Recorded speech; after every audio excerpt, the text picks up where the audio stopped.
ஊருக்கும் சான்றோருக்கும் அறிஞருக்கும் அவையோருக்கும் என்னை போன்றோருக்கும் என் வணக்கத்தை கூறி என் உரையை துவங்குகிறேன்.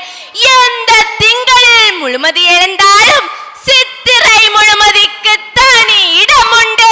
அதுபோல எத்தனை பேர் தமிழகத்து பிறப்பெடுத்தாலும் வாவு சிதம்பரனாருக்கிற தனி இடம் உண்டு.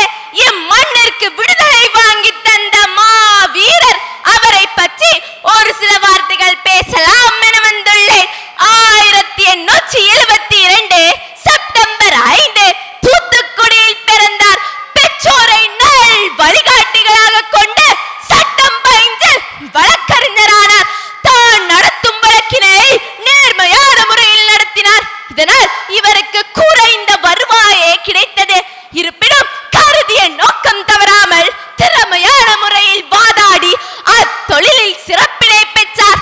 சுதந்திர வழிகாட்டுதலில் திலகரிடம் மிகுந்த ஈடுபாடு கொண்டிருந்தார். சுதந்திர வழிகாட்டுதலால் ஆங்கிலேயரை எதிர்க்க சுதேசி முறையை பின்பற்றினார்.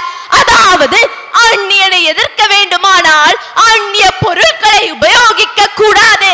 இந்த கொள்கையின் அடிப்படையில் அந்நிய துணியரிப்பு போராட்டம் நடத்தினார். பல்வேறு கூட்டங்கள் பத்திரிகைகள் வாயிலாக விடுதலை உணர்வை வளர்த்தார்.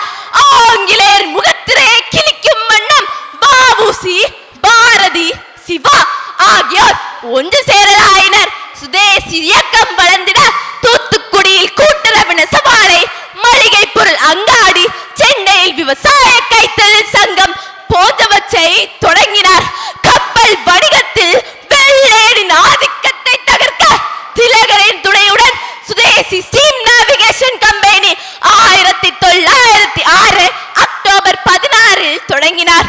இதற்கென 7 கப்பல்கள் வாங்க எண்ணி கப்பலுடன் வருவேன், இல்லையே கடலில் விழுந்து மாய்வேன் என சூளுரைத்து பம்பாய் சென்று எஸ்.எஸ். காளியோ, எஸ்.எஸ். லாவோ என 7 கப்பல்களுடன் தூத்துக்குடி வந்த தூத்துக்குடியில் இருந்து இலங்கைக்கு கப்பலை விட்டு வணிகம் செய்ய ஆங்கிலேயரின் முகத்திரையோ கிளியலாயிற்று. தன் சொத்தை எல்லாம் வச்சு வெள்ளையனுக்கு நிகராக கப்பலோட்டிய ஒரே பாரத் தமிழன் வ.உ.சி. கப்பலோட்டிய தமிழன் என்று பெயர் பெற்றார். இது மட்டுமா, சிறையில் பலவாறு தண்டிக்கப்பட்டார். மாடுகள் இழுக்கும் செக்கினை இழுத்து ஆறுந்துயருற்றார். ஆகவேதான்